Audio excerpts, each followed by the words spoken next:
Sacramento Kings sont troisième de la conférence Ouest, juste devant les Clippers de Nico Batum.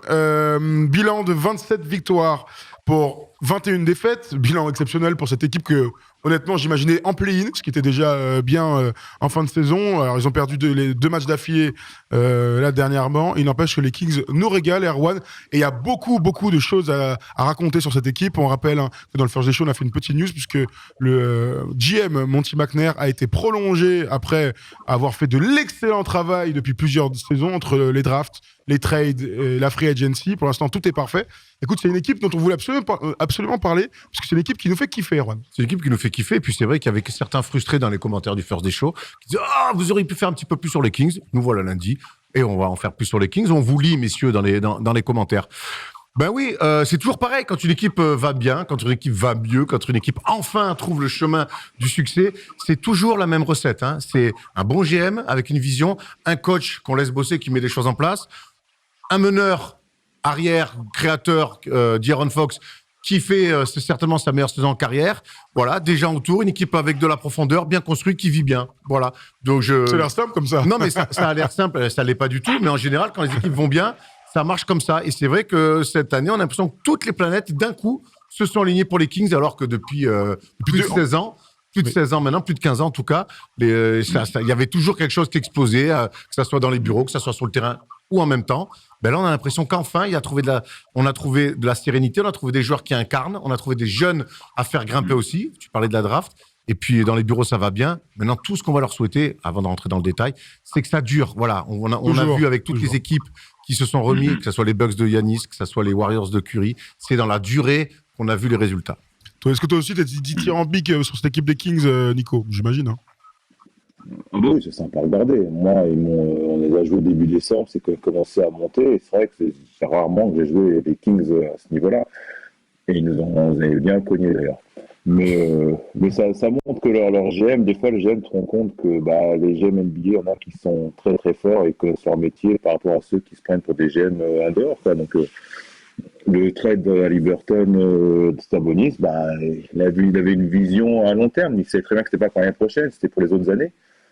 Qu'il donnait les clés, qu'il donnait à Fox et puis ça marche. Et puis Mike Brown, il fait un gros boulot et pour l'instant, ça donne quelque chose de pas mal. T'as connu un peu Mike Brown, toi? Ici ou là? Oui, il coachait à Cleveland au début, il avait coaché vite fait les Lakers pendant 5 matchs. Mais j'ai joué contre lui plusieurs fois. Et alors, c'est une question que je vais te poser, parce que nous, on a notre avis sur Mike Brown, bien sûr, on le connaît, on se souvient de la finale avec les Cavs, de son type de jeu, que c'est plutôt un entraîneur défensif, coach de l'année, absolument. On connaît aussi son passif d'assistant coach aux Warriors, ça s'est très bien passé et tout. Quel regard, toi, tu portes sur Mike Brown? Est-ce que, comme nous, tu es archi surpris du style qu'il a réussi à imposer à son équipe? Non, mais tu sais, d'avoir passé autant de temps avec les Warriors, avec des équipes de haut niveau, parce que, coacher les Cavs, LeBron les amener en finale, passer du temps autour de Kobe et des Warriors, tu passes à côté deux des meilleurs joueurs des 15, enfin, 3 des 15 meilleurs joueurs de ces 15 dernières années, plus peut-être le meilleur collectif qu'on a connu dernièrement, et il a engrangé toutes ces expériences-là pour les ramener dans un jeune groupe qui a su l'écouter, et ça marche. Donc, tant mieux pour eux. C'est fou quand même qu'on se souvient que c'était un coach défensif, au jeu d'attaque simpliste. Et moi, ce que j'aime chez des coachs, c'est l'évolution par moment. Et c'est vrai que Mike Brown, après son passage aux Lakers, on se dit qu'il est fini, qu'en fait, c'est un mec qui n'a pas d'idée et qui a surfé sur la vague LeBron, qui l'a amené jusqu'en finale et qui l'a amené sur un titre de coach de l'année. Ce qui, en soi, déjà, aurait été une carrière pas mal du tout, a priori. Plutôt pas mal. Et ce que j'aime chez Mike Brown, c'est de repasser assistant, d'être vraiment dans l'ombre, derrière Steve Kerr, de bosser, parce que quand tu parles avec les gens, quand tu lis des articles, son importance au sein de la réussite des Warriors, elle était très importante. On lui file une franchise de loser depuis 15 piges, et il arrive à en faire ça. Ça veut dire que le mec, quelque part, il y a une remise en question. On sait que chez les coachs, des fois, c'est pas toujours le cas, mais on sait que le basket en 20 ans, il a énormément changé. J'aime voir, et j'ai envie de saluer énormément l'évolution tactique et de basket de Mike Brown. Ce qui est dingue, c'est que tu parlais il a choisi d'être assistant il y a 2 ans sans coacher aussi. Et on peut imaginer que les 2 ans sans coacher, entre son retour au Cavs 2013-2014 et ensuite, quand il accepte le poste d'assistant aux Warriors en 2016, c'est dans ce moment-là aussi que tu cogites et que tu dis peut-être qu'il faut que je me relance ma carrière. On a vu un nombre de coachs plutôt référencés devenir de très bons assistants. Les premiers qui me viennent, c'est Lawrence Frank. On peut penser à comment il s'appelle notre gars qui est aux Clippers d'ailleurs avec toi, qui a joué en France et tout, honnête. Atkinson. Kenny Atkinson. Oh la vache. Oui, Atkinson. le Warriors. Et qui est aux Warriors. Tous ces mecs référencés qui ont l'espoir d'être des head coach et qui deviennent des assistants, qui font de l'excellent travail ici ou là. Ça fait partie aussi de ton voyage de coach NBA. En tout cas, ce que ça donne aujourd'hui, c'est que les Kings sont la meilleure attaque NBA. C'est pour ça qu'on parle depuis tout à l'heure de métamorphose.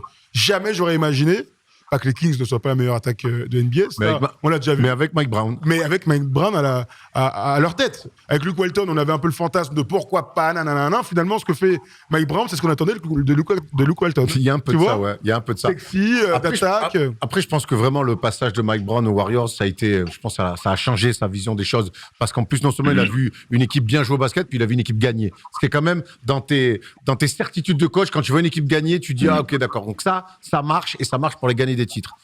Puis mine de rien, il arrive aux Kings et puis il voit qu'il a une équipe. Pour refaire le roster, Tom, il a une équipe pour jouer d'attaque. Il a une équipe d'attaquants. Tu vois, il y a peu de mecs, de gros défenseurs quasiment à profil unique pour défendre, mettre du bois. C'est une équipe qui doit jouer comme ça. Sabonis, quoi, surtout. Avec Sabonis, tu peux pas jouer comme ça. Voilà. Après le reste, on peut en discuter. Ils ont des athlètes qui courent vite. Ils ont des mecs qui ont envie de courir. Quand je vois Malik Monk, comme il s'éclate, comme il a envie d'aller vers l'avant. Voilà, puis tu as De'Aaron Fox qui est pareil, que je pense qu'en avait marre depuis 1 an et demi de jouer un basket minable, qui a retrouvé aussi de l'ambition. Et ça, il s'est appuyé aussi, il s'est adapté aussi au profil de l'équipe. Nico, vous avez joué contre eux, c'était en décembre, où vous aviez perdu. Contre eux, tu avais joué. D'ailleurs, comment tu les avais trouvés, ces nouveaux Kings? Ils vont dire qu'ils ont confiance en eux au niveau groupe. Avant, c'était le genre d'équipe qui était. T'as pas l'impression que c'était vraiment hyper. Je ne vais pas dire soudé, parce que c'est pas une équipe qui ne s'en pas, mais là, je pense qu'ils se disent, on a peut-être une chance de faire quelque chose, et ils y croient vraiment. Et c'est là où Mike Brown a été fort. C'est pas au niveau du coaching basket, c'est qu'il leur fait croire qu'ils peuvent le faire. Et ils ont attrapé ça, en fait, les Kings. Et Fox et Sabonis, pour moi, doivent être aux stars, les deux. Enfin, Sabonis, je pense, sera dû être starter même. Mais ça peut être intéressant que tu as même Hurter qui était à Atlanta l'année dernière, qui maintenant, limite c'est une métamorphose le mec. Il est encore plus fort qu'avant. Ils ont Malik Monk il fait enfin lâcher les cheveux et être qui il est. Et puis tu vois même l'engouement, parce que Sacramento à l'époque c'était une des villes les plus bruyantes, une des salles les plus bruyantes de la NBA. C'est en train de redevenir ça aussi, parce qu'il y a pas mal de choses qui sont en train de commenter par rapport à ça.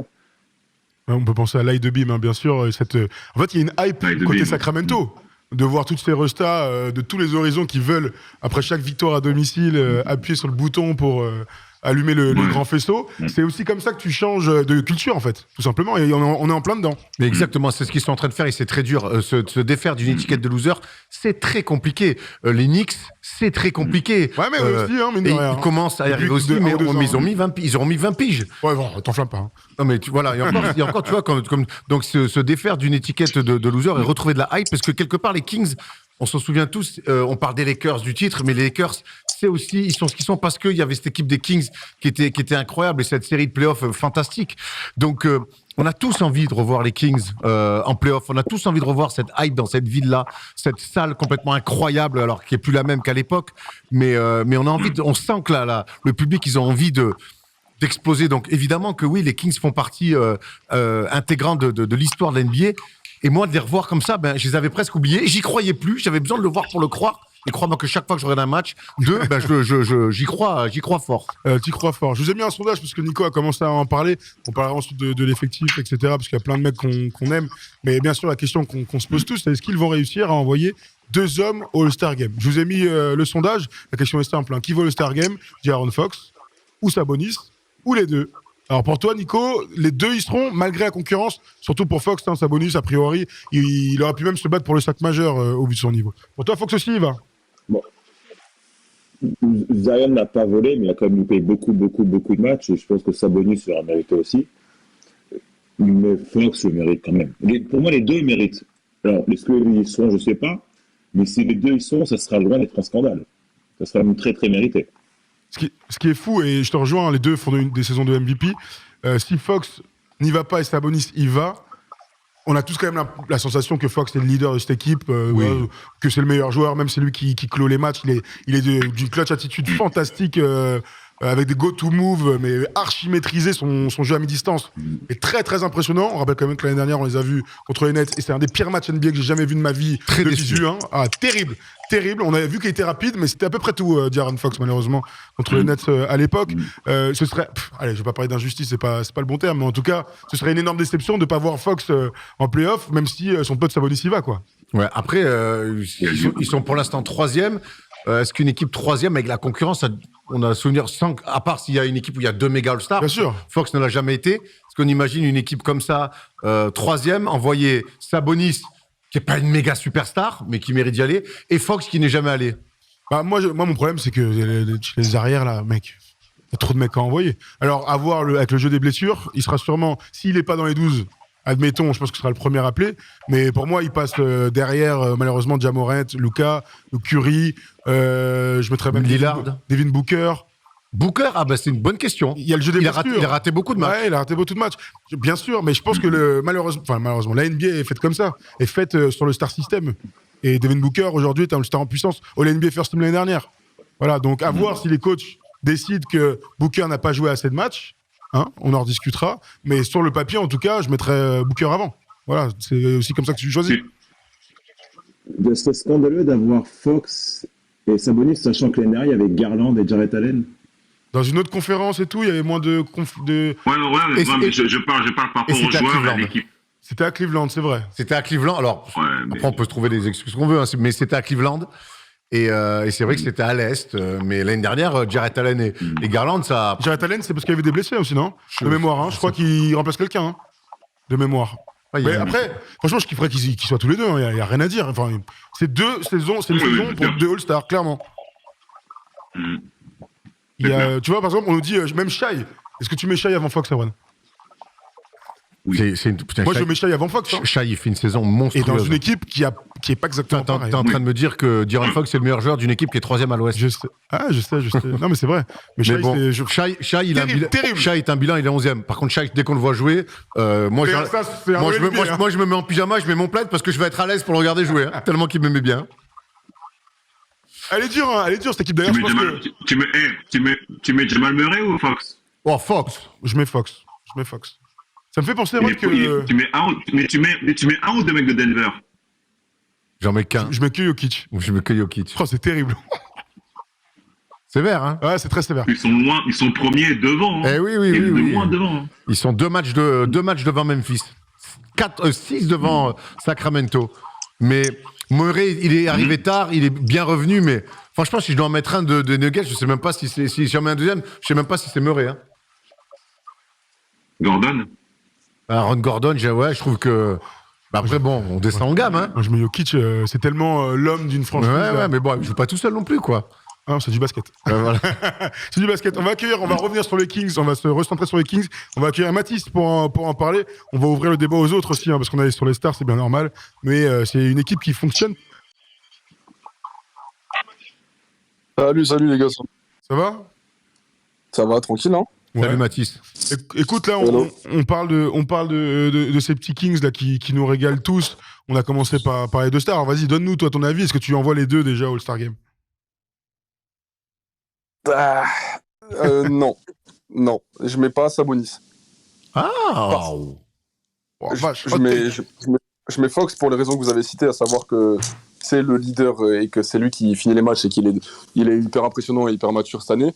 Sabonis, c'est pas du tout une fraude, hein, ce serait mérité. Maintenant, voilà, s'il y a vraiment à choisir, je mettrais pas les deux parce que, comme vous l'avez dit déjà, Denver, ça mériterait peut-être plus qu'il y en a un deuxième des Nuggets, même si c'est moins partagé le leadership et que c'est plus un gars. Non, je mettrais pas les deux, non. Après, moi, si je dois en mettre un, je mets Fox aussi. Mais le problème, c'est qu'il y a ce truc des postes. Et sur le poste des intérieurs, Sabonis, on peut faire le listing, hein, les gars. C'est simple, hein, il est avec Anthony Davis, c'est les gars qui vont y aller. Hein, y a pas de... Voilà. Après, Fox, il est à 24 points par match. Donc voilà, mais c'est vrai que la concurrence de Fox, elle est énorme. Et Sabonis, la concurrence, elle est beaucoup plus faible. Jokic, Anthony Davis, par rapport à ça, qui a beaucoup raté. Zion. Après, il y a LeBron. À partir du moment où Kawhi n'y est pas, que Paul George n'est pas dans le fond de courte et tout ça, ça enlève des mecs. Hein. Tu vois, donc ou Andrew Wiggins, tu vois, ce genre de choses. C'est eux qui font la concurrence. Bon, reparlons vite fait des Kings. T'as vu pas mal de matchs de cette équipe. Comment tu les trouves? Est-ce que ils t'enthousiasment? Ouais. Et comment c'est quand même assez impressionnant de voir une équipe qui était autant dans les bas-fonds, qui a pas tant que ça changé son roster et qui, comme vous l'avez dit, avec l'arrivée d'un nouveau coach et d'un peu d'une fraîcheur, d'une nouvelle hype, en fait, qui roule quoi, qui roule sur quasi tout le monde. C'est premier de sa division, troisième de la conférence. Moi, je le trouve quand même assez impressionnant et surtout assez juste. Tu vois, on aurait pu penser que c'est une équipe jeune et c'est une équipe jeune et on aurait pu penser qu'ils seraient un peu dans le brouillon en attaque, et en fait non, ils ont la première attaque, ça envoie de partout et c'est plutôt juste, je trouve, dans les choix, dans l'alternance aussi. Même s'ils n'ont pas un grand pivot qui domine, grand vraiment tonton, hein, 2-15 qui déboîte tout, je veux dire, Sabonis est très costaud et très bourrin, mais il est aussi là un peu touché. Moi je trouve que l'alternance entre le secteur intérieur et tous les extérieurs qui envoient, elle est vraiment intéressante et surtout elle pose trop de problèmes aux défenses adverses. Et la preuve, ils sont première attaque. Quoi. Ce qui est intéressant aussi dans cet effectif, et on pouvait pas trop l'imaginer avant de voir la saison, c'est la profondeur qu'ils ont réussi à trouver dans le roster. Donc, si on prend De'Aaron Fox, Sabonis, bon, bien sûr, Harrison Barnes, le renouveau d'Harrison Barnes, d'ailleurs, je peux te poser la question. Alors, ce sera jamais la star attendue, l'All-Star, etc. Non, c'est un joueur sérieux. C'est un joueur sérieux, Nico. Un vrai gars, Harrison Barnes. C'est un très, très, très, très bon joueur NBA. Voilà, il fait le boulot. C'est sûr, c'est pas le premier qui revient, mais il est ô combien important. Il joue quasiment pas de match. Il est expérience, il est costaud, quoi. C'est vraiment un très bon joueur. Capable de prendre des gros tirs en fin de match. Honnêtement, voilà, c'est pas le mec qu'on attendait, mais par contre, c'est un mec qui connaît son métier et qui le fait bien. Voilà. Et il s'est lancé, parce que on va pas se mentir aussi, la saison dernière, pour moi, c'était l'année de trop aux Kings. Il y avait rien à jouer. L'année dernière, je prends tous les Kings. Tous les Kings sont beaux. On les a vus, Thomas. Ça devait être lui.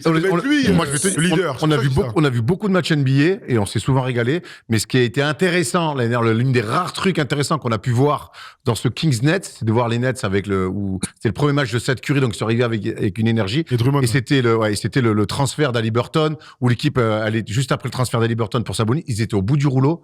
Et on a vu une équipe NBA qui était plus concernée du tout. On était en février, ils étaient plus concernés et ça arrive souvent et c'était intéressant de les voir parce que nous canalisons, de voir quand une équipe NBA elle y est plus. C'était terrible. Et Harrison Barnes, il fait partie, il était dans le lot avec De'Aaron Fox où on avait été extrêmement déçus. Je sais pas s'il avait joué à Harrison Barnes d'ailleurs. Je suis pas sûr. Je sais plus qu'il était là. Je crois pas. Hein. Mais en tout cas, dans la suite, dans la fin de saison l'année dernière, ils sont en mode, vous nous cassez les couilles, on sait pas où on va, on est en complet désaccord avec le coach. Tu vois, il y avait une vraie rupture. Une vraie rupture. C'est clair. Bon, voilà. Après, ce qui est bien dans le basket, c'est que ça va vite. Ouais, ça c'est clair. Je reviens sur la profondeur. Donc, De'Aaron Fox, Sabonis, Harrison Barnes. Pour compléter le 5, donc Keegan Murray, dont on avait parlé il y a quelques temps, qui a été rookie du mois de la conférence Ouest et qui montre quand même de très belles choses avec ses 12 points et un pourcentage à 3 points de très très haut niveau. Pourtant, c'est un peu un joueur old school, j'ai envie de dire. En tout cas, old school. T'as l'impression, quand tu le vois là, devant notre écran, là, qu'il a une vitesse d'exécution qui n'est pas très élevée. Tu vois ce que je veux dire, Nico? Et pourtant, il est archi fiable à 3 points. Non, mais il est fiable. Après, s'ils l'ont pris en 4e choix, je pense, au CEO, ce qui est 4e choix. Je sais pas de bêtises. Je te dis ça tout de suite. Donc, c'est 4e choix, c'est ça. Ouais, 4e choix. Donc, ouais, il savait à peu près le joueur que c'était. Non, c'est une valeur sûre, je pense. Avec leur futur poste 3-4, il a un vrai bras, hein. Comme tu dis. Puis il est en train d'apprendre le jeu, ils sont en train de gagner. Il a quand même un vrai rôle dans cette équipe-là. Donc, je m'inquiète pas pour lui. Clairement, bon joueur. Le dernier joueur du 5 majeur, c'est Kevin Huerter. Je parlais de Monty McNair pour refaire ces états de fait là.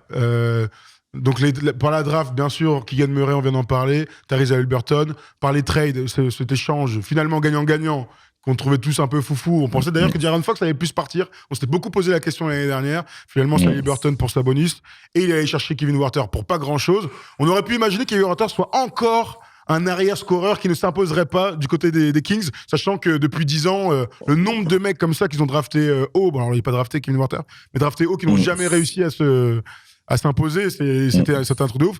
Huerter, franchement, c'est un des joueurs les plus surprenants de NBA. On l'aimait avec les Hawks, il avait montré que c'était clairement un vrai joueur capable d'avoir de l'impact. Là, cette année, il confirme, il est exceptionnel. Talent exceptionnel, Kevin Huerter.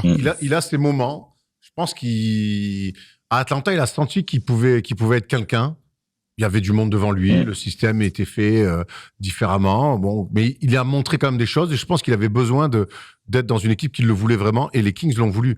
Et ils lui ont donné de la place et c'est un mec qui était prêt. Voilà. Encore une fois, hein, on parle de connaître son métier. Je sais pas si un jour ce mec-là sera All-Star, j'en doute certainement. Donc, c'est un mec à 15 points par match. Hein. Mais c'est des mecs qu'il faut dans une équipe. Voilà. Et puis, au début, on en faisait un shooter. Mais en fait, c'est un mec qui joue très juste, bon sans ballon, capable aussi de prendre des responsabilités. Moi, c'est ça qui m'intéresse aussi dans cette équipe-là, c'est qu'il y a beaucoup de mecs et ils arrivent à bien se partager la balle et chacun ses moments. On a parlé d'Harrison Barnes, Kevin Huerter est capable aussi de mettre des gros tirs s'ils ne se font pas voler à Warriors. Il met un tir quasiment pour la gagne. Donc voilà, c'est aussi ça le succès. Tu l'as dit des Kings, c'est ces joueurs qui sont arrivés et qui avaient besoin de donnez-moi plus. J'avais pas assez à côté, donnez-moi plus. T'inquiète, on va te donner plus. Voilà, et il leur rend très bien. Bah, et n'empêche que. Oui, vas-y, je t'en prie, vas-y. Ouais, là, vous parlez de Barnes, c'est justement des joueurs un peu ce côté un peu renouveau pour cette saison. Barnes, il est à moins de points que l'année dernière. C'est juste que dans ce contexte où il est bien utilisé et surtout on voit qu'il a les crocs en fait. Il est pas très vieux. Il a quoi ? Il a 30 ans. Et en fait, il a les crocs j'ai l'impression d'une nouvelle vague un peu dans sa carrière. Et là, il est à 1 point de moins. Il était à 16-4, il est à 15-4 cette année. Mais en fait, l'image, elle est toute différente et on voit un joueur carrément impliqué. Et en fait, ça change tellement toute l'image du joueur. Absolument, oui, grave. Et dans les bons moments pour les équipes, on dit toujours il y a les inventions de joueurs. Il y a aussi les renaissances. Trey que t'aimes bien, Erwan, est redevenu un joueur de basket. Ouais, Trey que j'ai bien aimé en début de carrière, qui après est parti dans des travers, il faisait que shooter à 3 points, il défendait plus une cacahuète, il était vraiment dans...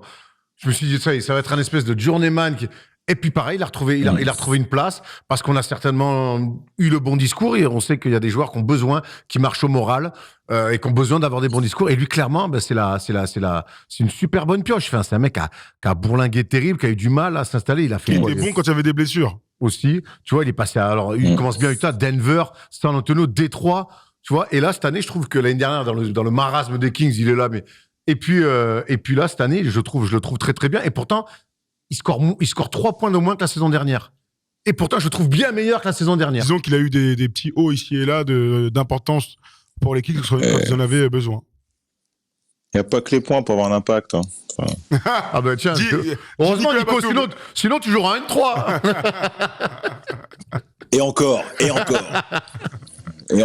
Pivot défensif, au calme. En prénat pour jouer la montée. Mais il est sur le terrain parce qu'il est grand, lui. J'ai pas cité Richon Home, j'ai pas cité Metou qui régale, le bébête, la bête physique Terrence Davis, Devin Mitchell. Oui, dis-moi. Voilà, Devin Mitchell, c'est un peu il prend le contre-coup. L'année dernière, il a été très bon. Maintenant, c'est tellement bon. Huerter est tellement bon. Ouais, mais au moins, ils ont un mec qui peut défendre dans leurs lignes arrière. Hein. Dans le comportement, il est toujours aussi parfait. Il a un peu moins de minutes, il a un peu moins de bonnes stats. Ça reste un très bon joueur qui peut... C'est pour ça que je vous parlais de profondeur. Ouais. C'est ça la surprise de cette saison, c'est qu'ils sont très bons première attaque. Ouais. Et la deuxième, c'est que tous ceux qui jouent ont de l'impact et sont très très bons. Bon, je vous pose la question, les gars, puisqu'on est dans l'analyse de cette équipe, est-ce qu'ils vont aller en play-off? On les connaît, de Marcus Cousins. Ils vont nous faire un Arsenal. Au pire. Ils vont nous faire un Arsenal. Au pire des Mathis. Au pire des cas, on va dire si Golden State, nous, il y a des mecs, des équipes qui partent en plein boom, New Orleans partent en plein boom et on monte. Au pire des cas, ils font play-in. Au pire. Ah, moi, mais il peut rester dans le top 6. Ah, moi, je veux pas leur porter là, je vais dire qu'ils pour moi, ils vont être top 6. J'irai pas jusqu'à avantage du terrain parce que la saison va être encore un peu longue et on sait que ça reste une équipe jeune avec un vécu collectif juste de cette saison-là. Mais moi, je les vois dans le top 6. Je les trouve réguliers malgré tout. Ils ont pas de trous. Ils prennent des matchs, tu vois. Donc, et ils tapent des gros. Voilà. Ils perdent pas trop contre des petits. Non, je les trouve réguliers, je les vois dans le top 6. Tu dis quoi, toi, Mathis? Je les mets top 6. Maintenant, l'avantage du terrain, pareil, ça va un poil dégringoler parce que là, les Clippers, ils sont en train de remonter la pente. Minnesota, ils vont récupérer peut-être leurs joueurs. Non, je pense qu'ils vont rester dans le top 6. Mais pas avoir l'avantage du terrain. Mais par contre, là où ils ont un coup à jouer, c'est que. Enfin, là, je vais regarder vite fait. Et leur calendrier là, qui arrive, il est extrêmement favorable pour prendre des matchs maintenant. C'est bien que t'en parles. Ils viennent de perdre à domicile dans une vilaine défaite contre les Raptors la semaine dernière. Ils ont perdu à Minnesota dans un match où D'Angelo Russell a été exceptionnel. Rudy était très bon. Anthony Edwards très bon aussi. En ce moment, c'est pas bon de jouer Minnesota. Ouais, aussi, ils sont en train de remonter en flèche. Ils rejouent contre Minnesota demain. Ils jouent contre les Spurs, contre les Pacers, contre les Pelicans et 2 fois contre les Rockets. Là, il y a moyen de faire une série. Hein. Mais je crois qu'ils jouent contre Minnesota ce soir même. C'est quoi c'est ce soir. Ouais, c'est ce soir. Ok. Ce soir, ouais, je vois qu'il y a des places disponibles il... pour $9. S'il y a des mecs à Minneapolis, $9, c'est cadeau. Hein. $9 pour sortir sur moins 20. C'est sûr. Tu dis quoi, Mathis ? Je dis qu'ils voyagent pas non plus super bien. Donc là, vu que c'est qu'un road trip, à tout moment, ils en laissent passer quelques-uns. Surtout que les Pacers, ça peut être un petit piège. Les Rockets, absolument pas. Et les Pelicans, ils peuvent peut-être le prendre. Mais là, ce serait bien pour eux d'enchaîner et de se mettre vraiment collés aux Grizzlies, collés à la 2e place pour attaquer à la fin de saison. Enfin, en tout cas, le post-Star Game, vraiment sérieusement. Absolument. T'as raison de dire que c'est un road trip. 1, 2, 3, 4, 5, 6, 7 matchs à l'extérieur. Vrai road trip pour nos amis. Après, ils ont un back-to-back contre Dallas à Dallas.